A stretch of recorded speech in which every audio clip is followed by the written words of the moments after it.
क्या है इनके आप? इनके हम कजिन हैं, चचेरे भाई हैं। कैसे चचेरे? कजन नहीं, हिंदी में कैसे चचेरे भाई? नहीं हुजूर, हम दिया आपके पिता, आपके बाबा और इनके पिता क्या दोनों भाई थे। दोनों भाई थे? कितना बड़ा मकान है?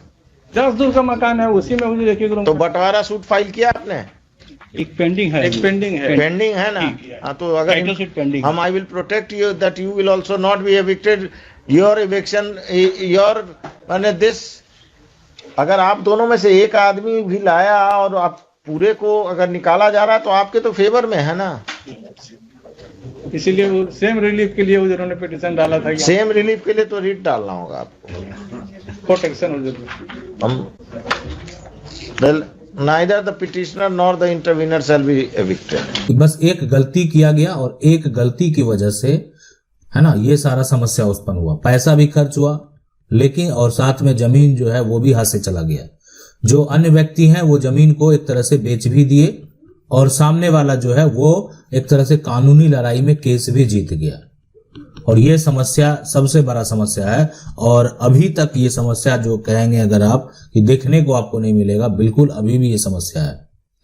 पहले के समय में ज्यादातर ये आपको देखने को मिला होगा और अभी भी हो सकता है आपके परिवार में आसपास में अगर देखेंगे तो ये जो समस्या है, ये समस्या आपको देखने को मिलेगा कि बना लिया है कागज, कटा लिया है जमीन का रसीद, यानी उनके पास जो ये जमीन है उस जमीन का, है ना, उनके पास वो एक जुगाड़ करके कागजात बना लेते हैं और वो कागजात होता है जमीन का रसीद।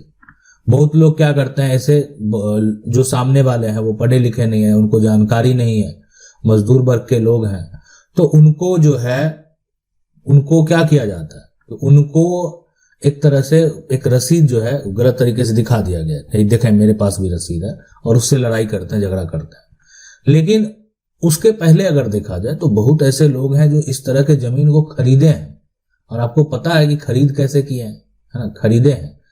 तो ये खरीद करने का तरीका ये था कि जमीन जो है एक तरह से लिया गया और एक स्टाम्प पेपर लिया गया, उससे लिखवा लिया गया, है ना, एक तरह से लिखवा लिया गया।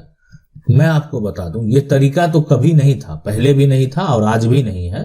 पहले भी नियम थे, पहले भी कानून थे, और आज भी जो है नियम है और आज भी कानून है। अगर आप ये सोचते हैं कि इस तरह का डॉक्यूमेंट दिखाकर आप अपना दावा पेश करेंगे तो ये डॉक्यूमेंट सरकार का जहां भी एक तरह से इंफॉर्मेशन दर्ज है, वो राजस्व का कार्यालय हो, यानी भू राजस्व जहां कलेक्ट होता है, जहां पर आप कर देते हैं, सरकार को टैक्स देते हैं, तो वो सरकार का अपना एक पॉलिसी है। लेकिन जो एक जमीन का रजिस्ट्रेशन है उसके एक अलग नियम है, और दोनों में क्या अंतर है और दोनों में कानूनी तरीके से क्या नियम है। तो राजस्व का मतलब क्या होता है, इस जमीन का जो आप टैक्स देते हैं वो सरकार को देते हैं, वो सरकार, राज्य सरकार डिपेंड करता है कि राज्य सरकार कितना टैक्स लेगी आपसे। अगर आप जमीन खरीद करते हैं तो आपसे कितना टैक्स लेगी, या जो आप एक तरह से अगर बात करें कि जमीन का अगर किसी प्रकार का कोई रसीद कटाते हैं तो आपको कितना टैक्स देना होगा।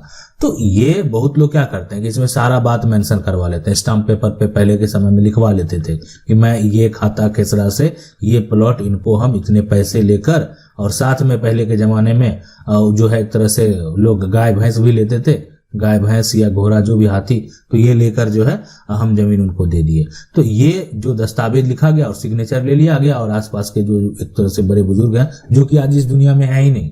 मैं तो इस 1000 के स्टाम्प की बात कर रहा हूं, बहुत लोगों का जो है ना 10 रुपये के स्टाम्प पे लिखा हुआ है, किन्हीं का 5 रुपये के स्टाम्प पे लिखा हुआ है।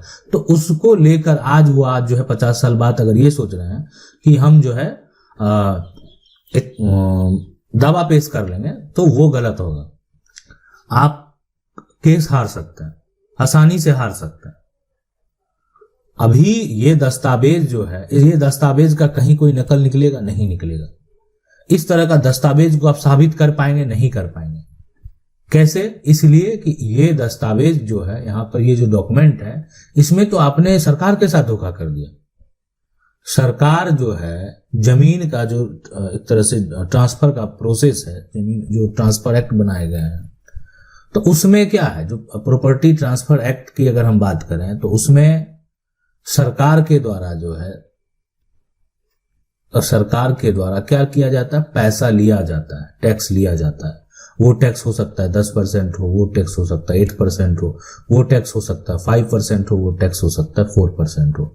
अब राज्य सरकार, आप जिस राज्य से बिलोंग करते हैं, आपके राज्य में राज्य सरकार के क्या नियम है, क्या कानून है, वो उन पर डिपेंड करता है। लेकिन आप क्या किए, आप एक जमीन को खरीदते हैं, पैसा देते हैं, लेकिन एक स्टाम्प पर सिर्फ उसको लिखवाकर सिग्नेचर करके जमीन अपने कब्जे में ले लेते हैं। समय बीतता गया, जमीन की नीलामी प्रक्रिया शुरू हुई। मतलब कहने का मतलब यह हो सकता है कि जमीन की नीलामी का मतलब यह है कि जमीन को जो है अधिग्रहण किया गया।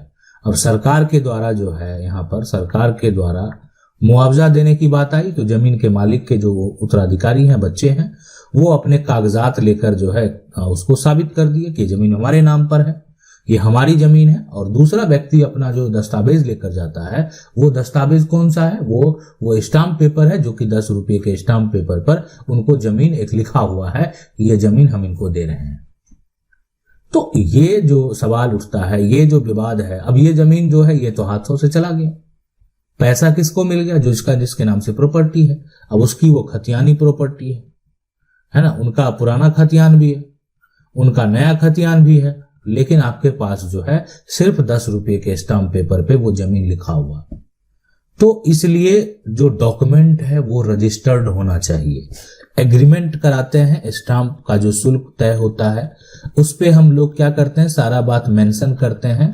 और उसकी वैलिडिटी क्या होती है पता है, उसमें उसको 100 साल के लिए वैलिड नहीं किया जाता, काफी कम समय के लिए उसको जो है एक तरह से उसकी वैलिडिटी होती है कि मैं ये सारा प्रोसेस का एक फाइनल डिसीजन यानी फाइनल प्रोसेस यानी फाइनल ट्रांसफर प्रॉपर्टी एक्ट के तहत हम रजिस्ट्रेशन करवाएंगे और उसके एवज में मैंने आपको इतना पैसा दिया, उसका एक प्रूफ जो है, सबूत जो है, और साथ में इस चेक के माध्यम से दिया या ट्रांसफर जो है करके मैंने पैसा दिया, और इतने कुछ पैसे कैश भी मेरे पास थे वो भी हम दिए, वो सारा बात इसमें जो है मेंशन रहता है। तो ये एक बीच का एक समझ सकते हैं शॉर्ट टर्म के लिए वैलिड है, और आप उसको 50 साल बाद निकाल रहे हैं और उसको वैलिड करार मान रहे हैं, तो वो सरासर गलत है। अब इसी डॉक्यूमेंट पे जो सारा बात लिखा होता और अगर ये निबंधन कार्यालय से रजिस्टर हो गया होता तो आज ये कह सकते हैं कि इस जमीन की रजिस्ट्री हो गई होती, और एक बार अगर वो डॉक्यूमेंट आपके पास आ जाता तो जो इस जमीन के इनके जो जिनकी ये जमीन है उनके जो वंशज हैं, उनके जो उत्तराधिकारी हैं, उनका कानूनी अधिकार ही खत्म हो जाता।